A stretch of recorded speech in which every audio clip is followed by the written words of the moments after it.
I want to be clarified on that, Madam Chair. That Thank is you. a manifestation which does not require any answer.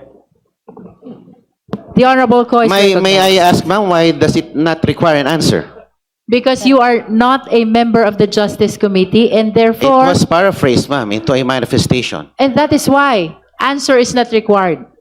It is just a manifestation. If I require an answer, then I'm allowing you already to raise a clarificatory question. As simple as that. I would like to manifest to clarify for the record whether this committee may require submission of AMLC records without a court order. Under the Anti-Money Laundering Act of 2001, suspicious transaction reports and covert transaction reports are confidential and may only be disclosed upon order of a court.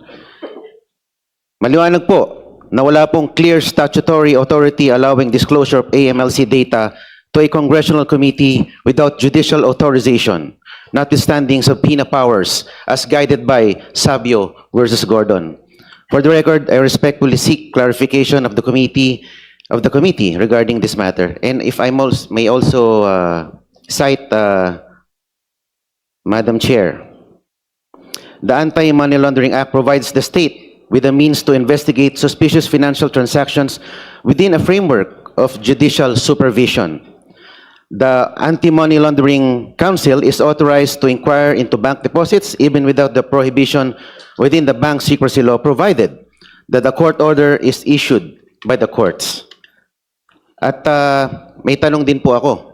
I will just paraphrase it into a manifestation since I'm not allowed to raise questions. I take it to mean na pag suspicious yung transaction, ibig bang sabihin na ito ay illegal na or unlawful na? Para kasing ganun lumalabas. Pag ito ay tinag na suspicious, agad-agad itong piniprejudge na as if it's an illegal or unlawful transaction. I want to be clarified on that, Madam Chair. That Thank is a manifestation which does not require any answer. The Honorable Co is May recognized. I ask, ma'am, why does it not require an answer?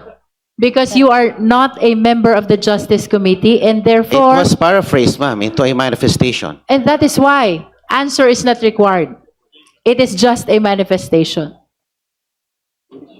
If I require an answer, then I'm allowing you already to raise a clarificatory question.